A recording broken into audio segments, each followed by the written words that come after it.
L'isola di Antonio Mari. Mi hai dato l'amore che s'è fatto vicino, le albe prese tutte intere, l'ascensore che portava via. Mi hai donato il tuo viso aperto a spasmi e matassa d'oro, quell'eterno punto fisso mai più trovato, memoria in ogni mio andare da prodigo figlio.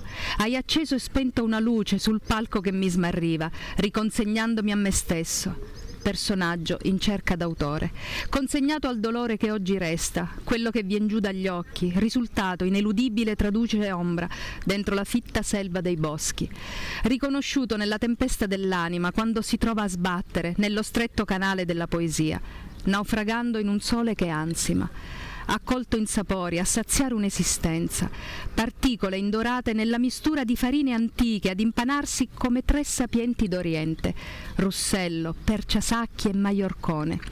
Terra mia, mi hai scaldato, col fiato sospeso dei tuoi anziani, siedono come antichi capi indiani, così taciturni da portar dentro tutto il sacro respiro del creato. Arrivati in anticipo all'appuntamento, all'ultimo minuto non si è mai svoltato l'angolo.